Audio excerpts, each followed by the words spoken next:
Eu tava pensando hoje, Débora Alfano, Fábio França, ouvinte querido, ouvinte querida, numa coisa que é difícil explicar, né? Quer dizer, por que a gente vota num candidato a presidente da República? A gente vota num candidato a presidente da República por causa da biografia dele. Ó, esse aqui fez MBA, né? É aquele lá estudou na escola tal e qual, formado em engenharia, formado em direito.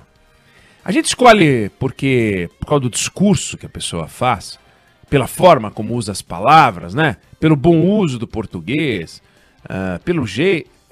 Como é que é? Qual é o motivo? Né? Se você fosse ser candidato a presidente, até governador, o que você iria trabalhar, né? É muito difícil responder essa pergunta, porque não é uma coisa objetiva. A gente teve na nossa história recente um presidente eleito por uma razão objetiva. Fernando Henrique Cardoso. Tremenda biografia, bom de discurso, fala de um jeito corretíssimo, sujeito encantador, mas ele não foi eleito por nada disso. Tanto que ele tinha disputado a eleição para prefeito de São Paulo e perdeu, né? Ele foi eleito porque ele foi ministro da Fazenda e combateu uma doença nacional, a maior doença nacional naquele momento. Talvez a gente tivesse naquele momento a doença nacional da inflação e a doença nacional da insegurança pública, que continua aí, para ser abraçada por alguém, que ninguém resolveu essa causa, mas ele abraçou a doença do combate à inflação e venceu. Aí as pessoas falam, bom, vamos votar nesse cara aí, pô. E aí ele podia ter bom discurso ou não importa. Tá aí um caso único na nossa história recente de presidente eleito por uma razão objetiva. Fez e fará. Então, não teve candidatos ao governo eleitos dessa forma, mas presidente foi ele. Fez, fará. E foi assim que ele foi eleito no primeiro turno em 94, foi assim que ele foi eleito no primeiro turno em 98. Ninguém quis prestar atenção nos outros, não. Os outros podiam falar o que fosse, mas ninguém queria prestar atenção. E aí, vale para todos? Não é assim. Sabe, a gente pega uma planilha e fala, esse candidato aqui pavimentou 1.000 quilômetros, era governador. Já esse outro aqui pavimentou 800 quilômetros, então vamos votar no 1.000. Ou, esse aqui era deputado e propôs uma emenda para fazer um hospital. Esse outro aqui era senador e propôs uma emenda para fazer uma praça. O hospital é mais importante que praça, eu fico com o cara do hospital. E aí você vai preenchendo, né, um questionário, um aplicativo, como escolher seu candidato a presidente. Não é nada disso, não é assim que a gente escolhe. Os candidatos, que também não conseguem fabricar o que eu vou dizer, estabelecem uma conexão quase química com a sociedade ou não estabelecem uma conexão quase química com a sociedade. Às vezes é pela biografia, às vezes é pelo jeito de falar, às vezes é pelo discurso, às vezes é pelo momento. O Lula foi candidato em 89, foi para o segundo turno, tudo bem, mas perdeu, né? Foi candidato em 94 e 98, acabei de dizer, Fernando Henrique ganhou no primeiro turno, ninguém ligou para ele, nem aí. Lá no começo ele estava bem nas pesquisas, tudo bem, mas as pessoas só prestaram atenção no que ele dizia, realmente, de verdade, em 2002. E falaram, pô, tô gostando. Mas olha que engraçado, a mesma sociedade que votou no Lula em 2002, votou no Bolsonaro em 2018. Não é a mesma sociedade? Claro que é a mesma sociedade. O voto não é um alvo fixo. Então a sociedade abriu os ouvidos e quis ouvir o Lula em 2002. Ele falava em inclusão social, o pessoal, esse aí. Tinha outros falando em inclusão social. Tô nem aí, eu só quero ouvir esse daí. Eu voto nesse cara. O 2018, a sociedade abriu os ouvidos para o discurso dos costumes, o discurso do combate à corrupção, e decidiu que era o Bolsonaro aquele que merecia que a gente prestasse atenção. O Cabo Daciolo falava, que Cabo Daciolo, nada. Que as pessoas tinham predileção por capitão em vez de cabo. Não. Se fosse assim, prefeririam um general. Não, não é isso. Era a hora do Bolsonaro. Ele estabeleceu uma química e foi. E foi.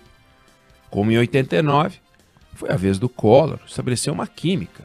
Ah, não, mas é porque ele foi governador de estado. Bom, mas ele foi governador de Alagoas. Um estado que era pequeno.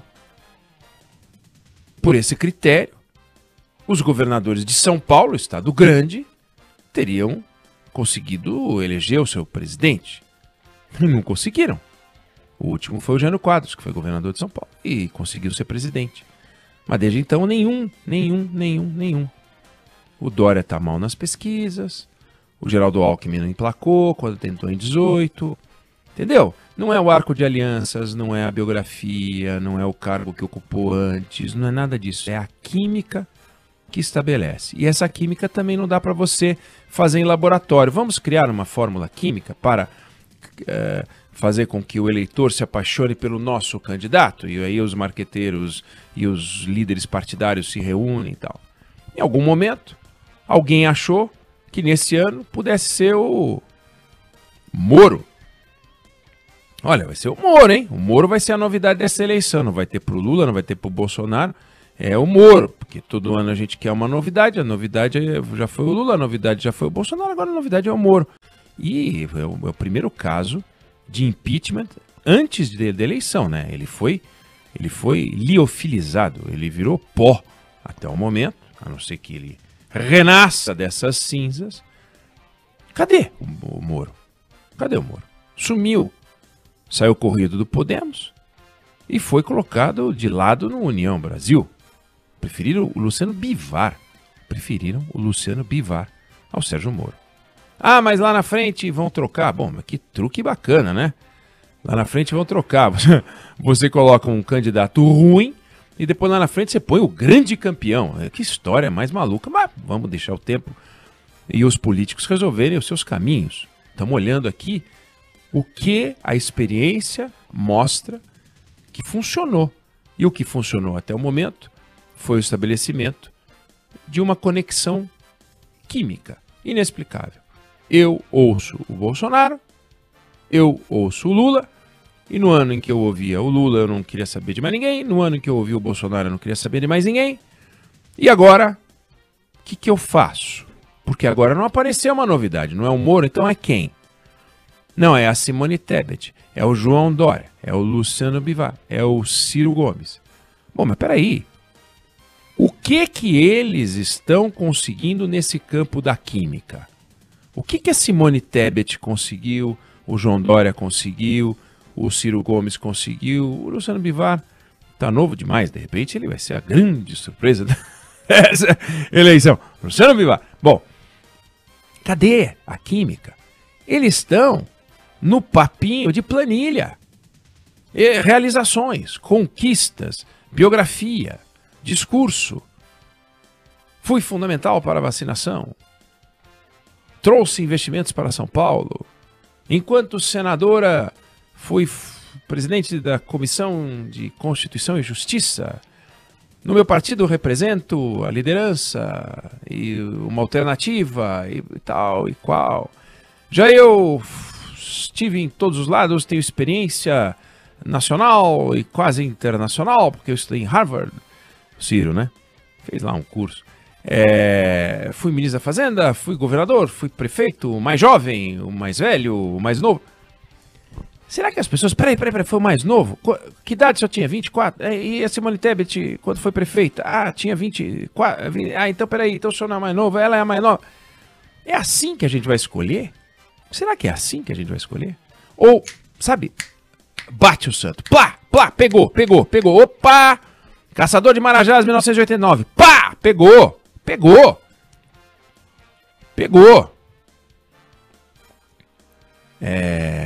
Gruda. Conecta. Conectou o Lula em 2002. Conectou o Bolsonaro em 18. Conectou o Collor em 89. Aí, como eu falei, Fernando Henrique é uma exceção. Olha, vocês querem disputar comigo? Eu acabei com a inflação. Aí é diferente. O Brasil inteiro sabia disso. Não é só os eleitores de São Paulo, os moradores de São Paulo, falam, realmente o Dória. Não, o governador do Rio Grande do Sul, não, o Eduardo Leite. Não é assim, pelo menos as pesquisas mostram que ninguém está se encantando com essa turma. E mais, e aí eu acho que vale o registro, vale até a provocação para os candidatos. Vale até como provocação. Será que todos não estão falando a mesma coisa? Todos estão falando a mesma coisa? Tudo é combate. A gente só quer combater. Virou eleição do combate. Lula quer combater o Bolsonaro. Bolsonaro quer combater o Lula. E esses todos querem combater a polarização. É tudo combate, guerra, confronto, briga. Será que não é a mesma coisa? Será que eles não estão falando, no fundo, a mesma coisa que o Lula e o Bolsonaro estão falando? Vamos brigar mais? Não, nós queremos combater a polarização. Eles falam em pacificação querendo combater a polarização. Então cria um ambiente de tensão. No PSDB tem a tensão interna que a gente conhece. No MDB é uma tensão interna que a gente conhece. Simone Tebet de longe não representa a unanimidade dentro do partido. Tem os caras que querem o Lula, tem os caras que querem fazer uma aliança, tem os caras que querem a Simone Tebet. No PSDB tem o Dória. E os caras que querem ele. Os caras querem conspirar contra ele, enfim. E é combate interno, combate externo, combate contra isso, combate contra aquilo, combate contra a polarização, combate contra o Lula, combate contra o Bolsonaro. E o Lula combatendo o Bolsonaro combatendo o Lula. E o eleitor fica, ai meu Deus do céu, todo mundo quer combater tudo, todo mundo quer... Será que não tem ninguém ainda? E não tem. Que apareceu e falou, olha, eu não quero combater nada, eu quero juntar, eu quero paz, eu quero pacificar, eu quero tranquilizar, eu quero acalmar. Calma. Não tem ainda o candidato da calma. Não sei se é isso que está faltando. Não dá para saber se é isso que está faltando. Mas o fato é que não apareceu ninguém com o discurso e a química capaz de criar essa conexão, pelo menos até o momento, com o eleitor. Não sei se dá tempo de aparecer, mas até agora não apareceu. E a gente vê que, tirando o Fernando Henrique, todos conseguiram criar essa conexão. Não sei em que momento essa conexão foi criada e como, em alguns casos, é impressionante. O Bolsonaro disputou a eleição dentro da Câmara dos Deputados para presidente da Câmara, teve 4 votos numa eleição, teve 7 na outra, coisa parecida. De repente virou presidente da República. Então, a capacidade de criar conexão é um negócio meio que difícil de entender como consegue, mas conseguiu. Como o Lula conseguiu, como o Collor conseguiu. Então, é isso. Tiro o caso do Fernando Henrique, eu vou tirar o caso da Dilma, porque a Dilma tinha um padrinho que é o mesmo padrinho, né? O Lula, é o Lula. Então é Lula e Bolsonaro. As figuras que criaram mais o Collor. E aí? Da onde vem a química esse ano? Será que nós vamos ter o candidato da química esse ano novo, uma figura nova, uma novidade? Ou então nós vamos ficar nos cálculos de planilha? Sabe, no meu governo, dirá o Lula, eu fiz isso e fiz aquilo, a minha inflação, e o Bolsonaro, no meu governo, a minha inflação, e vai ser assim, e é assim que nós vamos escolher. Fica a dúvida no ar.